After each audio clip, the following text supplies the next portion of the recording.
आज भक्त नरसिंह जी की कथा आपको सुनाते हैं। भक्तवर श्री नरसिंह जी गुजरात प्रांत के जूनागढ़ नगर के निवासी थे। 5 वर्ष की अवस्था में इनके माता पिता का स्वर्गवास हो गया था। घर में एक भाई बंशीधर और भाभी थी। वे अति ही क्रोधी स्वभाव की थी। एक दिन नरसिंह जी घूम फिर कर घर आए और भाभी से पीने के लिए जल मांगा। ये मन ही मन जल भून गई और बोली कि तुम बड़ी भारी कमाई करके आए हो ना, इसलिए तुम्हें जल पिलाए बिना कैसे काम बनेगा। अपने आप जल लाकर पियो। भाभी ने जब इस प्रकार का जवाब दिया तो घोर अपमान का अनुभव करके श्री नरसिंह जी बिना जल पिए ही घर से निकल पड़े और जंगल में जाकर भगवान भोलेनाथ के मंदिर पर पड़ गए। मानो इन्होंने शिव की शरण में जाकर अपना दुख निवेदन किया और स्थिर चित्त से इन्होंने शिव का ध्यान किया। श्री शंकर जी के मंदिर पर बिना कुछ खाए पिए पड़े पड़े 7 दिन बीत गए। तब भगवान भोलेनाथ ने विचार किया कि यदि कोई आदमी किसी क्षुद्र या गरीब के द्वार पर जाकर पड़ता है तो वह भी उसकी खबर लेता है, दुख दर्द की पूछताछ करता है। फिर मैं तो देवाधिदेव महादेव हूं, मुझे इसकी खबर लेनी चाहिए। ऐसा विचार कर भगवान शंकर जी ने प्रथम तो श्री नरसिंह जी के भूख प्यास को सर्वथा दूर कर दिया। उसके बाद साक्षात प्रकट होकर दर्शन देकर बोले, वत्स वर मांग लो।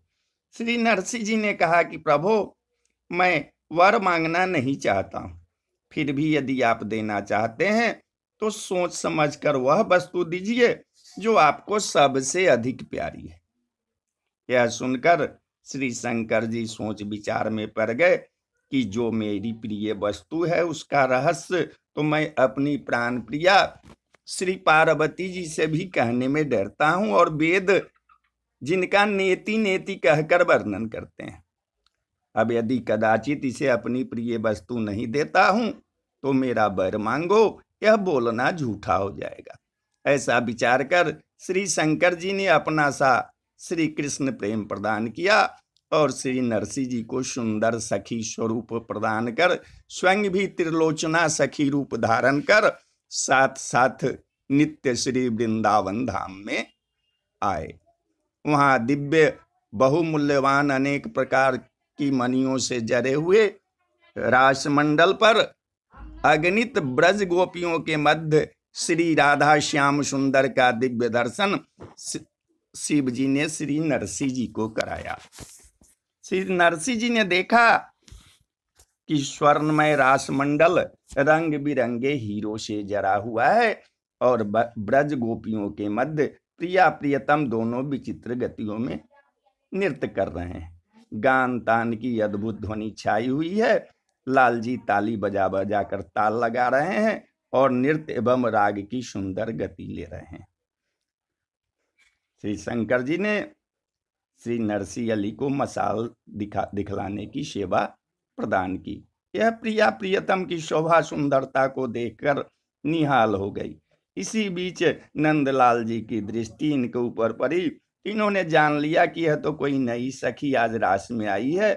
श्री ठाकुर जी ने अनुमान करके जान लिया कि यह शिव जी की रंगीली सहचरी है।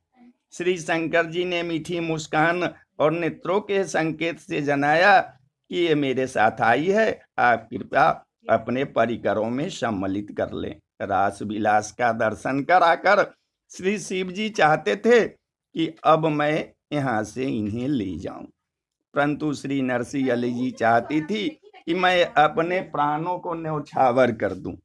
तब श्री ठाकुर जी ने कुछ समीप आकर श्री नरसिंह जी को समझाया कि तुम यहाँ से जाओ और मेरे इस विहारी रूप का सर्वदा ध्यान करते रहना। जब जहां तुम मेरा स्मरण करोगी तब तहां ही प्रकट होकर मैं तुम्हें दर्शन दूंगा। साथ ही भगवान ने कीर्तन करने के लिए करताल प्रदान किया। श्री रास बिहारी जी की आज्ञा मानकर आंख बंद करने पर श्री नरसिंह जी अपने ग्राम को वापस लौट आए और अलग निवास बनाकर भजन करने लगे। परंतु पुनः रास बिहारी लीला के दर्शन करने की चटपटी मन में लगी ही रहती थी। कुछ दिन बाद एक ब्राह्मण की पुत्री मानिक गौरी से नरसिंह जी की शादी हो गई। उससे 2 पुत्रियां कुंवरबाई, रतनबाई और एक पुत्र श्यामलदास हुआ। गृहस्थाश्रम में रहते हुए भी इन्होंने संसार में श्री हरि भक्ति का खूब प्रचार किया। बहुत से संत महात्मा इनके यहाँ नित्य ही आते जाते रहते थे। उनकी सद्भाव पूर्वक सेवा करके इन्हें अपार सुख मिलता था। नित्य हरिनाम लीलाओं का संकीर्तन करते हुए नरसिंह जी भक्त भगवंत को प्रसन्न करते थे। श्री ठाकुर जी को पधराकर उनकी नित्य नियम से वैष्णव विधि के अनुसार सेवा करते थे। एक बार की बात है कि तीर्थ यात्रा करते हुए कुछ साधु संत जूनागढ़ पहुंचे और बाजार में जाकर पूछने लगे कि यहाँ कोई ऐसा महाजन है क्या जो हमें हुंडी लिख दे, क्योंकि रास्ते में लुटेरों का भय है, हमको द्वारका जाना है। जो लोग श्री नरसिंह जी से द्वेष करते थे उन्होंने उनसे कहा कि यहाँ के सबसे बड़े प्रसिद्ध महाजन नरसिंह जी हैं, उनकी हुंडी चलती है। ऐसा कहकर उन दुष्टों के साथ जाकर नरसिंह जी का घर बतला दिया। दुष्टों ने साथ जाकर इन साधु संतों ने वैसा ही किया। श्री नरसिंह जी ने संतों को छाती से लगा लिया और विनती करते हुए बोले कि मेरे बड़े भाग्य हैं जो आप लोगों ने आकर दर्शन दिया, आप लोग आज्ञा दे, मेरा सर्वस्व आप पर न्यौछावर है। श्री द्वारका की यात्रा करने वाले साधुओं ने गिनकर 700 रुपयों का ढेर श्री नरसिंह जी के आगे लगा दिया तथा उनके चरणों में प्रणाम करके बार बार प्रार्थना करने लगे कि हमें 700 रुपये की हुंडी लिख दीजिए, हमें द्वारका जाना है। नरसिंह जी समझ गए कि इन्हें किसी ने बहका दिया है और उसमें प्रेरणा श्री द्वारकानाथ जी की है। इस बहाने भगवान ने संत सेवा के निमित्त रुपये मेरे पास भेजे हैं। यह विचार कर श्री नरसिंह जी ने उन संतों की इच्छा की पूर्ति की और हुंडी लिख दी। कहा कि हमारे महाजन श्री सावल शाह जी बड़े उदार है, उन्हीं के हाथ में यह हुंडी दे दीजिएगा और उनसे हुंडी के रुपये लेकर निशंक होकर कार्य कीजिएगा। हुंडी लेकर संत महात्मा द्वारकापुरी पहुंचे और वहां के बाजार में सावल शाह की कोठी ढूंढते ढूंढते थक गए और भूख प्यास से अत्यंत व्याकुल हो गए, परंतु सावल शाह की कोठी का पता नहीं चला। तब ये लोग नगर से बाहर निकल आए, आशा टूट गई, ये लोग अपार दुख सागर में डूब गए। संतों को व्यथित देखकर श्री नरसिंह जी की हुंडी चुकाने के लिए श्री द्वारिकाधीश भगवान सेठ का रूप धारण कर कंधों पर रुपयों से भरी थैली रखकर संतों के निकट पधारे और बोले, श्री नरसिंह जी की हुंडी किसके पास है? जिसके पास हो वह आकर अपने रुपये गिनकर ले ले। संतों ने कहा, जी सेठ जी, हम लोग आपको बाजार में ढूंढ ढूंढ कर हार गए पर आप नहीं मिले। सावल शाह बोले, आपको रुपये देने में इतना विलंब हुआ, अतः हमें भी लज्जा लग रही है। विलंब का कारण यह है कि मैं बाजार में नहीं मिलता हूं, मेरा निवास जो है वो एकांत में है और इस बात को कोई कोई भगवान के भक्त ही जानते हैं। ये लीजिए अपने रुपये और उनसे अपना कार्य कीजिए। यह कहकर भगवान ने हुंडी लेकर रुपये दे दिए और उसके उत्तर में चिट्ठी में लिखी कि मेरे पास रुपयों की कमी नहीं है, आप बार बार हुंडी लिखकर भेजा करें। संत जन द्वारकापुरी का दर्शन करके लौटे और श्री नरसिंह जी को सावल शाह की चिट्ठी दी। उसे पाकर श्री नरसिंह जी प्रेमानंद में डूब गए और उन्होंने संतों को गले से लगा लिया।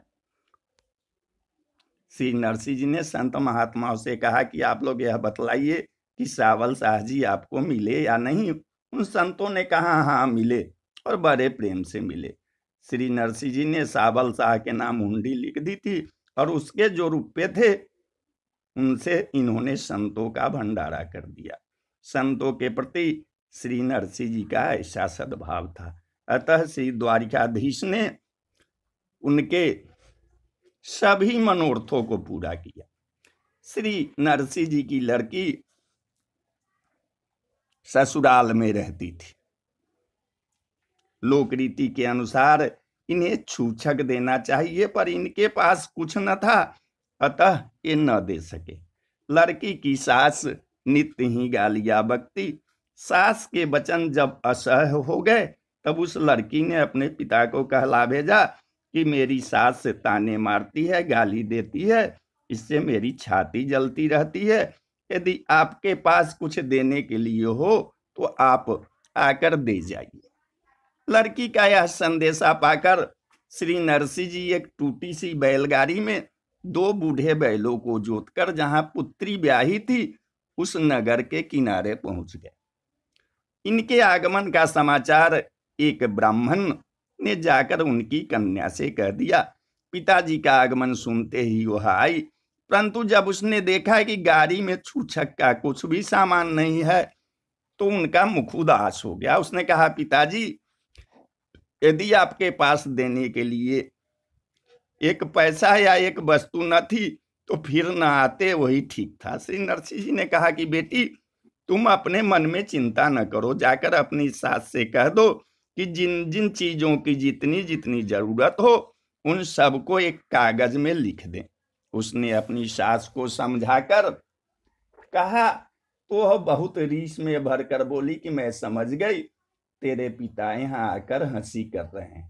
अंत में खिसियाई सास ने गांव के सभी स्त्री पुरुष बालकों के नाम लिख दिए कि इन सभी को कपड़े एवं गहने चाहिए। श्री नरसिंह जी की लड़की आवश्यक वस्तुओं का चिट्ठा लेकर आई तो उन्होंने उसे देखकर लौटा दिया और कहा कि इसे फिर से दिखा लाओ।